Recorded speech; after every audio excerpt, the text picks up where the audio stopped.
Hello students, हम लोग पढ़ रहे हैं जेनेटिक्स। और जेनेटिक्स में हम लोगों ने लास्ट क्लास में पढ़ लिया था मेंडल्स लॉ। और आज हम बात करेंगे chromosomal basis of inheritance. Mendel's law में हम लोगों ने बता दिया था स्टूडेंट्स, जो मेंडल्स लॉ है वो 3 टाइप्स के थे।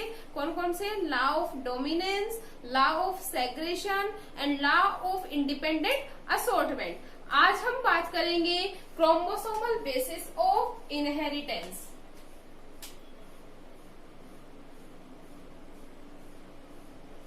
Chromosomal basis of inheritance. देखिए student, chromosomal basis of inheritance को पढ़ने से पहले हम लोग लास्ट क्लास की तरह पहले इनके जनरल इंट्रोडक्शन के बारे में बात कर लेते हैं। तो देखिए क्या होता है genetics. It is the part of genetics. तो genetics we all know that क्या होता है जेनेटिक्स। जेनेटिक्स विज्ञान की वह शाखा है जिसमें जीनों का एक पीढ़ी से दूसरी पीढ़ी में स्थानांतरण का अध्ययन किया जाता है। What is genetics? Genetics is a branch of science in which we study the transfer of gene in one generation to another generation. विज्ञान की वह शाखा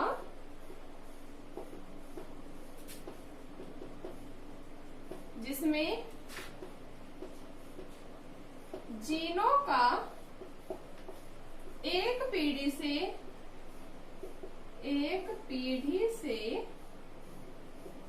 दूसरी पीढ़ी में स्थानांतरण का अध्ययन किया जाता है। क्या कहलाएगी? जेनेटिक्स। ठीक है, सबसे पहले मैं बात करती हूँ व्हाट इज जीन। तो हम लोगों ने पढ़ लिया है जीन क्या है। जीन अनुवांशिकी की इकाई है और जो जीन्स होते हैं वो क्रोमोसोम्स के ऊपर या गुणसूत्रों के ऊपर पाए जाते हैं। जो जीन शब्द है उसका जो सबसे पहले प्रयोग किया वो किया था जोहानसन ने। जीन शब्द का सबसे पहले प्रयोग किसने किया? सबसे पहले जोहानसन ने, वैज्ञानिक जोहानसन ने सबसे पहले जीन शब्द का प्रयोग किया। ठीक है, इसी जीन को जो मेंडल ने बताया था, मेंडल ने जीन को क्या बोला था? फैक्टर या कारक। मेंडल ने क्या बोला? मेंडल ने जीन को क्या नाम दिया? फैक्टर या कारक बताया। ठीक है स्टूडेंट्स, इतना क्लियर है आप सभी के। अब हम बात करते हैं सहलग्नता की या लिंकेज की।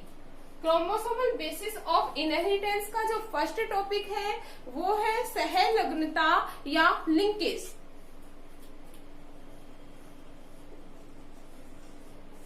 देखिए स्टूडेंट, हम पहले जान लेते हैं व्हाट इज लिंकेज या व्हाट इज सहलग्नता। जो सहलग्नता है उसके बारे में सर्वप्रथम बताया बैटसन व पुन्नेट ने। इनके बारे में किसने बताया? बैटसन व पुन्नेट ने। पुन्नेट ने ही, एक बार हम आपको बता दें, जो पुन्नेट वैज्ञानिक थे इन्होंने ही मेंडल्स के जो प्रैक्टिकल्स थे उनको पुन्नेट बोर्ड पे देने का जो श्रेय है वो किसने दिया? पुन्नेट ने। इसी के आधार पर उस जो चेकर बोर्ड था उसको जो नाम मिला वो क्या था? पुन्नेट।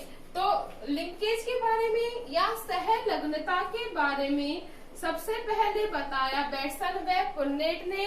और इन्होंने अपना जो प्रयोग किया या इन्होंने जो अपना प्रैक्टिकल किया वो किया था पाइसम सैटाइवम या मटर के ऊपर। पाइसम सैटाइवम पर दिया या मटर के ऊपर अपना प्रयोग किया।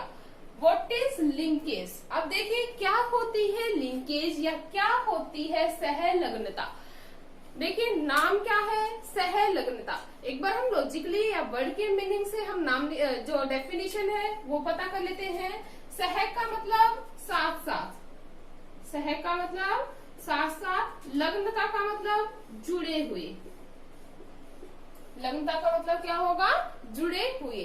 तो क्या जुड़े हुए, हम लोग पढ़ रहे हैं जेनेटिक्स में, तो जेनेटिक्स में क्या जुड़े हुए हैं, जीन, क्योंकि हम लोगों ने बताया जो जीन है वो अनुवंशिकी की क्या है, इकाई है, ठीक है। तो जीन्स क्या होंगे, साथ साथ जुड़े हुए होते हैं, इसे ही क्या कहेंगे, सहलग्नता। अगर अब मैं इसकी डेफिनेशन की बात करूं तो जो डेफिनेशन होगी वो इस प्रकार से होगी, जीनों का एक गुणसूत्र पर साथ साथ जुड़े रहकर दूसरी पीढ़ी में स्थानांतरण की जो क्रिया होती है वो क्या कहलाती है, सहलग्नता। मतलब जीनों का गुणसूत्रों पर जुड़े रहकर दूसरी पीढ़ी में जो स्थानांतरण की जो क्रिया होगी वो क्या कहलाएगी, सहलग्नता। मैं बात करती हूँ टाइप्स ऑफ लिंकेज की, तो देखिए जो सहलग्नता होती है वो होती है 2 टाइप्स की। जो लिंकेज होगी वो कितने टाइप्स की है भाई, 2 टाइप्स की। कौन कौन सी, फर्स्ट होती है अपूर्ण सहलग्नता या इनकम्प्लीट लिंकेज, इनकम्प्लीट लिंकेज या अपूर्ण सहलग्नता। और जो सेकंड होता है वो होता है कंप्लीट लिंकेज या पूर्ण सहलग्नता।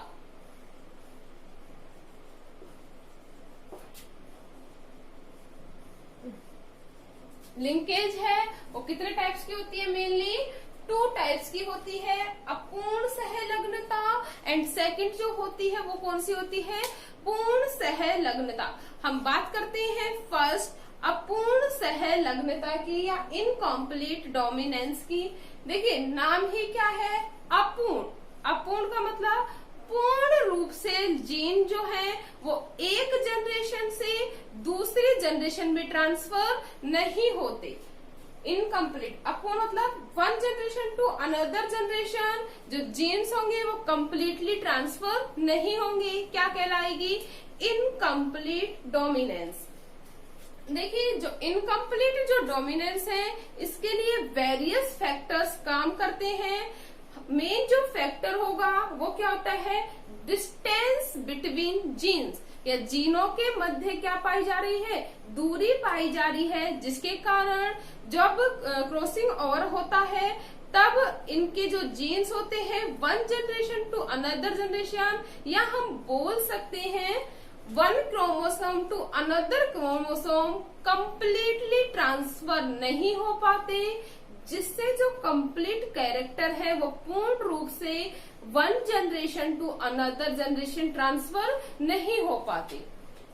क्लियर है भाई, क्या था इनकम्प्लीट लिंकेज। इस प्रकार की जो सहलग्नता होती है इसमें जो जीन होते हैं वो पूर्ण रूप से 1 generation through another generation transfer नहीं हो पाते हैं due to the distance between chromosome. Clear है इतना। एग्जाम्पल की मैं बात करूं, जैसे मेन जो एग्जाम्पल है ह्यूमंस, ह्यूमंस में भी क्या पाई जा रही है भाई, इनकम्प्लीट डोमिनेंस। सेकंड में बात करूं माइस, माइस में भी क्या पाई जा रही है, इनकम्प्लीट डोमिनेंस। पी या मटर, मटर में भी क्या पाई जाती है, इनकम्प्लीट डोमिनेंस। अब हम बात करते हैं what is complete dominance. Complete का मीनिंग क्या है, पूर्ण सहलग्नता।